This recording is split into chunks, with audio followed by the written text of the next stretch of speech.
तो भारत के digital sky में ना एक ऐसा स्टार है जो सबसे ज्यादा शाइन करता है।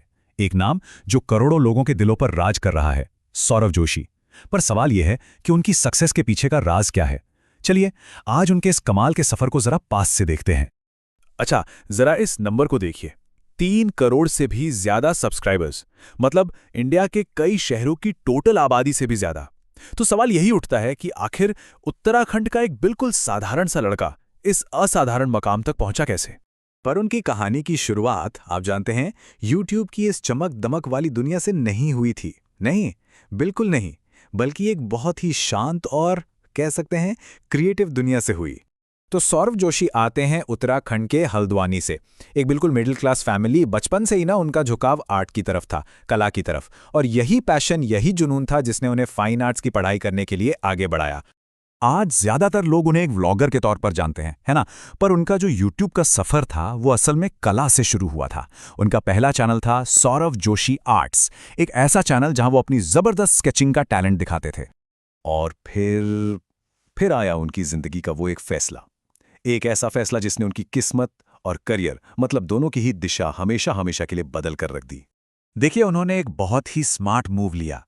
एक तरफ तो उनका आर्ट चैनल था जो एक खास ऑडियंस को पसंद आता था, और दूसरी तरफ उन्होंने शुरू किया एक व्लॉग चैनल जिसने उन्हें सीधा आम जनता के दिलों से कनेक्ट कर दिया। और ये फैसला वाकई एक गेम चेंजर साबित हुआ। याद है कोविड-19 लॉकडाउन, जब पूरी दुनिया जैसे थम सी गई थी। ठीक उसी वक्त सौरव ने खुद को एक जबरदस्त चैलेंज दिया। चैलेंज था 365 दिनों में 365 व्लॉग्स। सोचिए, और बस यही वो चैलेंज था जिसने उन्हें सक्सेस की ऊंचाइयों पर पहुंचा दिया। ये टाइमलाइन देखिए, उनकी ग्रोथ एकदम रॉकेट की तरह है।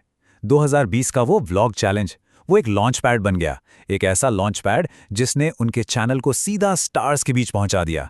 और आज वो इंडिया के सबसे बड़े क्रिएटर्स में से एक हैं। तो सवाल ये है कि इतनी जबरदस्त मेहनत और लगन का नतीजा क्या निकला। चलिए जरा उनकी सक्सेस के स्केल पर एक नजर डालते हैं। एक अनुमान के मुताबिक उनकी नेटवर्थ करीब 25 से 50 करोड़ रुपए के बीच है। जी हां, 25 से 50 करोड़। ये नंबर्स खुद ही डिजिटल दुनिया में उनके जबरदस्त असर और कामयाबी की कहानी बताते हैं। और बात सिर्फ नेटवर्थ की नहीं है।